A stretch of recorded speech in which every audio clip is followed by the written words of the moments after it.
En la costa norte de Cuba hay un cactus tan viejo que probablemente ya estaba ahí parado, firme, sin moverse un centímetro, cuando los piratas todavía navegaban por el Caribe buscando dónde esconder su tesoro entre estas mismas costas. Le dicen el veterano, tiene más de 350 años de vida documentados y pertenece a una especie tan amenazada que durante décadas los propios científicos que la estudiaban notaron algo profundamente inquietante en sus recorridos de campo. Encontraban ejemplares adultos por todos lados, gigantes, imponentes, algunos de varios siglos de antigüedad como este mismo veterano, pero casi nunca encontraban ejemplares jóvenes creciendo cerca de ellos, ni uno. Como si esta especie hubiera decidido, silenciosamente y sin ningún aviso previo, dejar de tener hijos generación tras generación. Eso, en el mundo de la biología, de la conservación, es una de las peores señales que puede recibir cualquier investigador, porque significa que la especie está viviendo con el tiempo prestado de sus últimos adultos, sin ningún reemplazo generacional a la vista, como una cuenta bancaria que solamente se vacía y nunca recibe un depósito nuevo. Y sin embargo, en apenas 2 años, un grupo de biólogos cubanos logró revertir esa tendencia de una forma tan drástica que hasta a ellos mismos les costó creer los números finales cuando terminaron de contar. El protagonista de hoy se llama, en el lenguaje técnico de la botánica, Dendrocereus nudiflorus, aunque en Cuba casi nadie lo conoce por ese nombre tan enredado. Ahí le dicen aguacate cimarrón, un nombre perfecto una vez que uno ve su fruto. Tiene la forma de una pera y prácticamente el tamaño de un aguacate común, aunque por dentro está repleto de cientos de semillas diminutas en lugar de un carozo grande. También lo llaman flor de copa, porque sus flores blancas, con un tubo alargado que puede medir varios centímetros de longitud, se abren exclusivamente de noche, formando algo parecido a una copa invertida sostenida en el aire. Un espectáculo natural que atrae murciélagos y polillas que se acercan a alimentarse de su néctar en plena oscuridad, cumpliendo el rol fundamental de polinizadores para una planta que, literalmente, programó toda su vida reproductiva para funcionar exclusivamente bajo el manto de la noche, cuando prácticamente ningún ser humano está mirando ni tiene forma de presenciar ese proceso silencioso del que depende la continuidad entera de la especie. Y cuando digo que es un cactus gigante, no estoy exagerando para hacer más interesante el video. Estamos hablando del cactus arborescente más grande de toda Cuba, capaz de alcanzar hasta 13 metros de altura en sus ejemplares más desarrollados, prácticamente la altura de un edificio de 4 pisos, con un tronco leñoso robusto que puede llegar a medir 60 centímetros de diámetro, cubierto de una corteza marrón grisácea bastante distinta a la imagen típica que uno tiene en la cabeza cuando piensa en un cactus pequeño de maceta sobre el marco de una ventana. Su copa, además, se ramifica ampliamente en la parte superior, dándole una silueta que desde lejos podría confundirse perfectamente con la de un árbol común, si no fuera por las prominentes costillas y las grandes espinas que delatan de inmediato su verdadera identidad como cactácea. Y acá viene el dato que a mí personalmente me deja pensando cada vez que lo repaso. Este cactus puede vivir más de 500 años. 500 años. Para que se den una idea de lo que eso significa, un ejemplar de aguacate cimarrón que hoy tenga esa edad máxima teórica, empezó a crecer más o menos en la misma época en que Cristóbal Colón todavía estaba explorando estas mismas costas caribeñas por primera vez, mucho antes de que existiera cualquier concepto moderno de nación cubana. Este cactus crece exclusivamente en matorrales secos y bosques xeromorfos de zonas costeras, es decir, ecosistemas adaptados a condiciones de poca agua y suelos pedregosos, típicamente cerca del mar, en lugares como Cojímar, Tarará y Maicí en la costa norte, además de otras localidades repartidas por el país. Es una especie completamente endémica de Cuba, lo que significa que no existe de forma natural en ningún otro lugar del planeta. Si el aguacate cimarrón desaparece de Cuba, desaparece del mundo entero, sin ninguna segunda oportunidad en otro país o continente. Y durante buena parte del siglo XX y principios del XXI, este cactus estuvo, silenciosamente, y sin que casi nadie fuera de un círculo reducido de biólogos se enterara, encaminado exactamente hacia esa desaparición. Las causas son, otra vez, las mismas que venimos repitiendo en tantas otras historias de este canal, casi como un patrón que se repite con demasiada frecuencia a lo largo y ancho de todo el Caribe y Latinoamérica. Urbanización creciente en las zonas costeras, donde tradicionalmente crecía esta especie, el desarrollo acelerado del turismo, que en Cuba representa una industria económica absolutamente fundamental, pero que también implica construcción constante de hoteles, caminos y complejos turísticos justo en las mismas costas donde este cactus necesita crecer para sobrevivir, y la expansión de la industria petrolera, en algunas de las zonas donde todavía sobrevivían poblaciones importantes de la especie. El resultado de todas estas presiones combinadas y sostenidas durante décadas fue una fragmentación severa del hábitat. Hoy en día, solamente quedan dos poblaciones importantes y claramente identificadas en la provincia de Matanzas,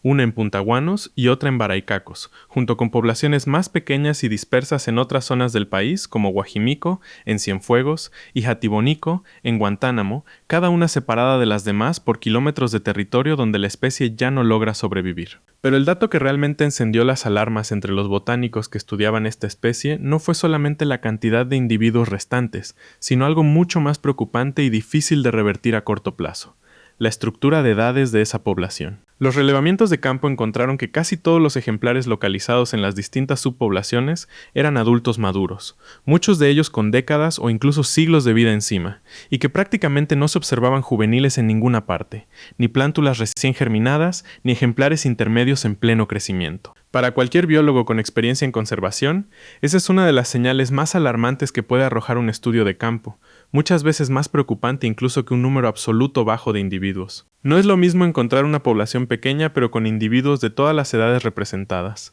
algo que sugiere una especie que sigue reproduciéndose de forma activa y sostenida año tras año, que encontrar una población compuesta casi exclusivamente por veteranos centenarios sin ningún relevo generacional visible en el horizonte. Es, básicamente, el equivalente botánico a un pueblo entero habitado únicamente por abuelos, sin ningún niño corriendo por las calles, lo cual significa que ese pueblo, tarde o temprano, y sin ninguna intervención externa, está condenado a desaparecer con la última generación que quede con vida. Frente a este panorama, el aguacate cimarrón terminó incluido en la lista de las 50 plantas endémicas más amenazadas de Cuba, la misma clasificación que ya conocimos en otra historia de este canal, la de la sangre de doncella. Y fue justamente por esa alarma temprana que, ya desde 2014, la Reserva Ecológica Jatibonico, ubicada al oeste de la bahía de Guantánamo, incluyó un plan de manejo específico para intentar revertir la situación de esta especie dentro de sus límites, un plan que sentó las bases de todo lo que vino después. El trabajo de campo quedó en manos de la Unidad Provincial de Servicios Ambientales Alejandro de Humboldt, con el biólogo Gerardo Begué Kiala como subdirector al frente de buena parte de las iniciativas de conservación en la zona. Ya para 2018, el equipo reportó los primeros resultados concretos. Cerca de 50 nuevos ejemplares habían sido sembrados exitosamente utilizando una técnica llamada regeneración natural asistida, un método que consiste, básicamente, en ayudar a la naturaleza a hacer lo que ya sabe hacer, pero eliminando los obstáculos externos que se lo estaban impidiendo, y aplicando técnicas específicas para acelerar el proceso de germinación de las semillas, que de forma completamente natural puede ser lento y poco eficiente. Y entonces llegó el resultado que le da sentido al título de este video, el que sorprendió incluso a los propios especialistas que llevaban años trabajando en esto sin ver resultados tan contundentes en tan poco tiempo. Entre 2018 y 2020, en apenas 2 años de trabajo sostenido y metódico sobre el terreno, la población de aguacate cimarrón en la Reserva Ecológica Jatibonico literalmente se duplicó. Los técnicos habían contabilizado 80 nuevos individuos en el conteo inicial de 2018. Y para el cierre de 2020, apenas 2 temporadas después, la población total había crecido hasta los 170 ejemplares, de los cuales 89 ya eran adultos plenamente desarrollados y capaces, en teoría, de reproducirse por sí mismos en el futuro cercano. Duplicar la población de cualquier especie vegetal en solamente 2 años es un logro que rara vez se ve en proyectos de conservación de plantas, que normalmente avanzan a un ritmo mucho más lento y gradual, medido en décadas y no en temporadas, sobre todo tratándose de una especie que, como ya vimos, puede tardar cientos de años en alcanzar su máximo desarrollo. ¿Y cómo lograron un avance tan rápido en un plazo tan corto? Acá está la parte que a mí más me sorprendió de toda esta investigación, porque el equipo combinó varias estrategias distintas al mismo tiempo, en lugar de apostar todo a un solo método y esperar a ver qué pasaba. En el Centro Oriental de Ecosistemas y Biodiversidad, conocido por sus siglas como Bioeco, con sede en Santiago de Cuba, los especialistas lograron obtener 110 posturas mediante métodos biotecnológicos avanzados de laboratorio, de las cuales 33 sobrevivieron hasta convertirse en plantas viables y trasladables al terreno, un porcentaje de éxito que, para una especie tan difícil de propagar y con un ciclo de crecimiento tan lento, se considera un resultado genuinamente notable dentro del campo de la conservación botánica. En paralelo, y de forma complementaria, utilizaron el método asexual mediante esquejes, es decir, cortando fragmentos de plantas existentes con el cuidado necesario para no dañar al ejemplar donante, y logrando que esos fragmentos echaran raíces propias en condiciones controladas hasta convertirse en nuevos individuos completamente independientes, genéticamente idénticos a su planta madre. Esta técnica de propagación vegetativa permite multiplicar ejemplares sin depender exclusivamente del lento y azaroso proceso de polinización natural, que como ya vimos, dependía enteramente de que murciélagos y polillas encontraran las flores correctas en la más completa oscuridad de la noche, algo que no siempre ocurre con la frecuencia necesaria para sostener una población en franco declive.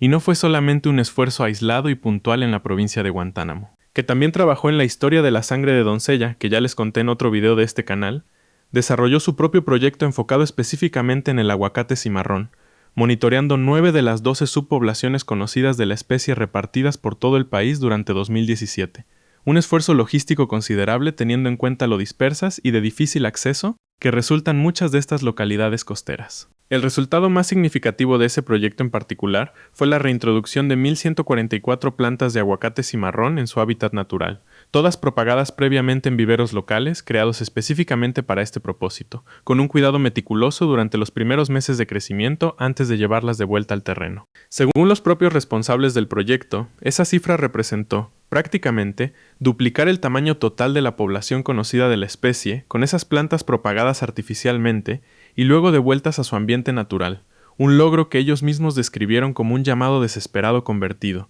finalmente, en resultados concretos y medibles sobre el terreno. Ahora bien, no todo en esta historia es números en aumento y celebración sin ningún matiz, y sería deshonesto de mi parte presentarlo así. La propia organización responsable del proyecto fue honesta al reconocer públicamente que todavía queda muchísimo trabajo por hacer para restaurar completamente el hábitat de este cactus y rejuvenecer sus poblaciones de forma sostenible a largo plazo, sin depender permanentemente de la intervención humana directa. La urbanización costera y el desarrollo turístico no se detuvieron durante estos años de trabajo de conservación, ni tienen ninguna intención de hacerlo en el corto plazo, y las mismas presiones económicas y sociales que llevaron a esta especie al borde de la crisis en primer lugar siguen absolutamente activas hoy en día en buena parte de las zonas costeras cubanas donde el aguacate cimarrón necesita crecer para sobrevivir a largo plazo. Pero hay algo en esta historia que quiero destacar especialmente, porque conecta directamente con algo que vimos también en la sangre de doncella, y que parece repetirse cada vez más en los proyectos de conservación exitosos de toda la región. El propio equipo de conservación notó que este cactus, cuando florece en plena noche con esas flores blancas espectaculares en forma de copa, se convierte en una fuente de atracción genuina, tanto para la comunidad local como para los visitantes que llegan a la zona por otros motivos, lo cual termina promoviendo naturalmente la conservación y restauración de las áreas donde crece, sin que nadie tenga que forzar ese interés artificialmente. Es decir, un cactus gigante con flores nocturnas espectaculares y frutos parecidos a un aguacate común terminó convirtiéndose en su propio mejor embajador ante la comunidad, generando el tipo de curiosidad y aprecio local genuino que, con el tiempo y la paciencia suficiente, se traduce en protección real y sostenida sobre el terreno, sin necesidad de que ningún biólogo tenga que convencer a nadie con discursos abstractos sobre la importancia teórica de la biodiversidad para el planeta. Y volviendo a El Veterano, ese ejemplar de más de 350 años que sigue de pie en la península de Icacos, en Varadero, me parece el símbolo perfecto para cerrar esta historia. Ese cactus particular empezó a crecer muchísimo antes de que existiera cualquier concepto moderno de conservación ambiental. Sobrevivió a huracanes que arrasaron con estructuras humanas mucho más recientes, cambios políticos que transformaron por completo la historia de la isla, el auge del turismo internacional en Varadero, que convirtió a esa misma península en uno de los destinos de playa más visitados de todo el Caribe, y todo tipo de transformaciones que Cuba atravesó a lo largo de más de 3 siglos de historia documentada. Y hoy, gracias a un puñado de biólogos decididos a no dejarlo morir solo, sin descendencia, sin ningún otro ejemplar joven cerca que continuara su legado genético, ese mismo veterano centenario finalmente tiene compañía. Decenas de nuevos ejemplares jóvenes creciendo en distintas provincias del país, asegurando que la especie que él representa, con toda su historia acumulada durante siglos, no termine, literalmente, con su propia vida individual. Si llegaron hasta acá, suscríbanse al canal y dejen un me gusta. Nos vemos en el próximo.